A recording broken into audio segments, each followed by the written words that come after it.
Steph Curry left last night's win against the Raptors late in the third quarter with what the team is calling a pelvic contusion. It happened right there, driving the lane, colliding with two Raptors. Steve Kerr said Curry actually tried to come back into the game, but the team held him out as a precaution.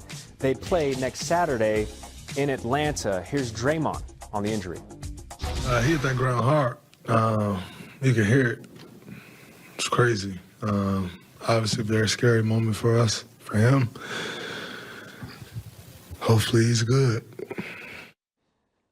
Clearly concerned for your guy, Steph, but there's good news if he does miss time. Since Jimmy Butler made his Warriors debut on February 8th, Golden State 16-2 when Butler plays and has outscored teams by 60 points when Curry actually isn't on the floor. Before the trade, they were minus 90. Fell pelvic, tailbone area. So he was trying to come back. He thought he might be able to come back, and we just decided not to risk anything. And so hopefully it's not. David Dennis Jr. sparing some moments with us this morning.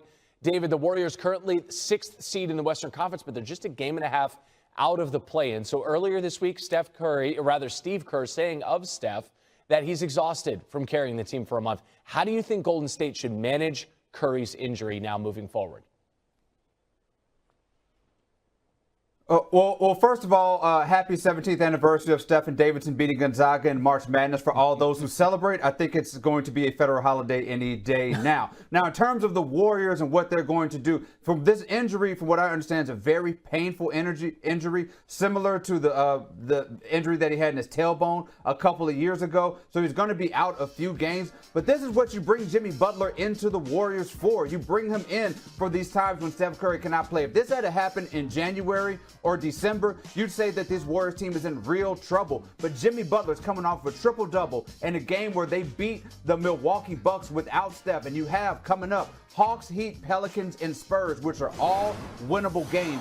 If you're the Warriors, you have the luxury of leaning on Jimmy Butler, leaning on Draymond and that supporting cast, and you can give Steph time to rest until the playoffs, or right before the playoffs, because the last game of the season, they play the Clippers, which is going to have some real standings potential. So let Steph get as healthy as possible and lean on those other stars. Dubs have 12 games left in the regular season. You mentioned Draymond Green. He led Golden State with 21 points last night in that win over Toronto. What have you seen from Draymond since they traded for Jimmy Butler?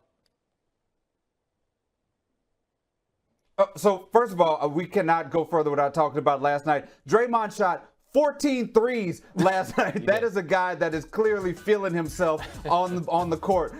He also led the team in scoring. That's the second time he's done that this season. He hadn't led the team in scoring since 2016. Draymond Green is really on a heater right now, offensively and defensively. Over the last 5 games, he's at 13, 6, and 4, 2.2 steals, 2.2 blocks. A couple nights ago against Milwaukee, Giannis was 0 for 8 when Draymond Green was guarding him. Last night, there was a play he missed a 3 and flew down the court like Deion Sanders to block an alley-oop. Draymond is playing some of the best defense of his career. And if he plays like this, combined with what Jimmy Butler's doing, combined with what Steph can do as healthy, this team has a ceiling of a championship with this Warrior squad.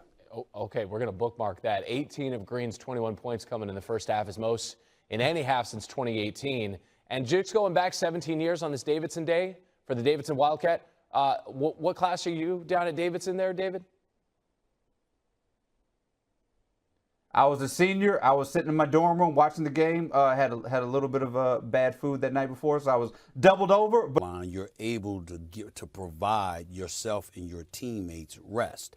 And in Steph Curry's case, he absolutely needs that. The guy is 37 years of age. He runs around all the time. Obviously, he's the ultimate marksman the game has ever seen. And Steve Kerr knows that better than anybody because he's made Steve Kerr the coach that he is.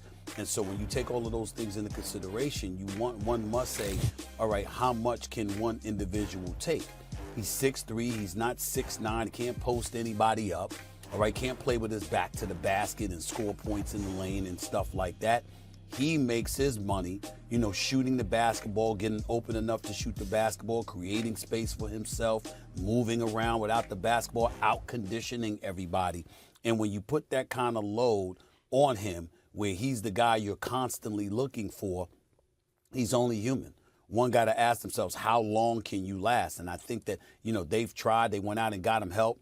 And I think it's gone a long way for them. So credit to the Golden State Warriors organization.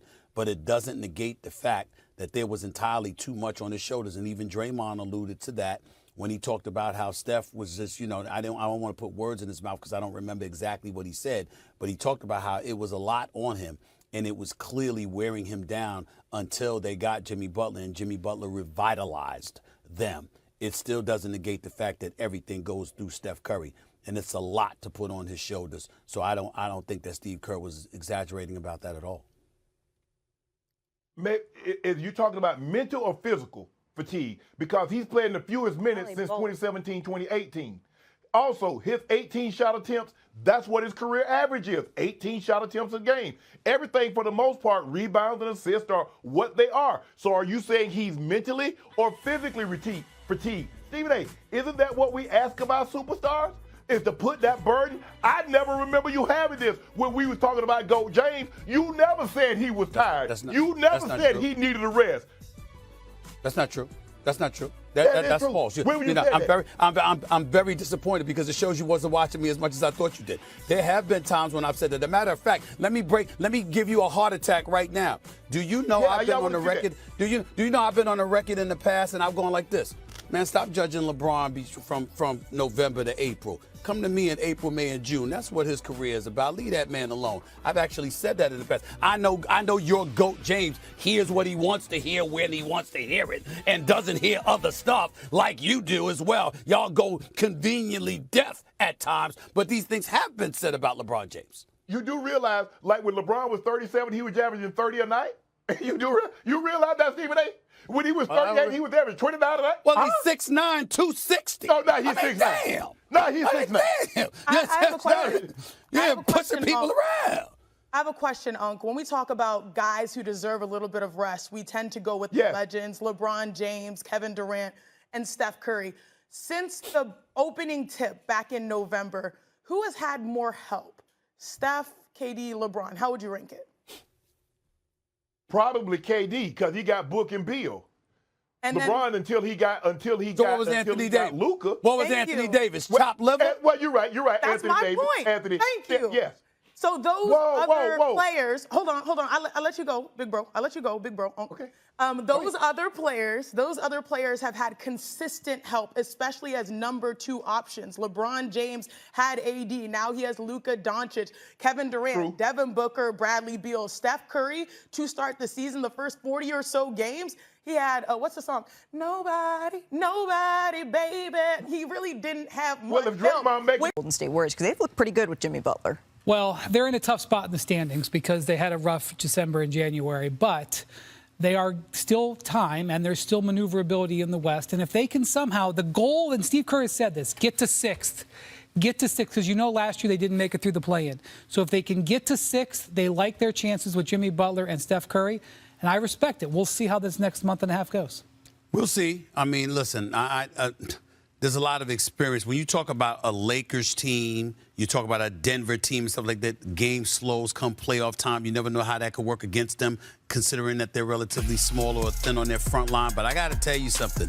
When I see some of the inexperienced teams that may be talented but inexperienced, and I think about Steph Curry and Jimmy Butler and Draymond being able to get at them, Golden State's very interesting and very, very scary because they're shot makers. What Jimmy Butler does, he gives this organization a chance to compete for a championship. That's what he brings immediately. And what he brought, when you get that extension, they alleviated any need for him playing for contract or anything like that. He's only playing for wins. You see, he's not playing for shots. He's shooting a very low amount of shots per game. He's efficient from free throw, but he's guarding. There was a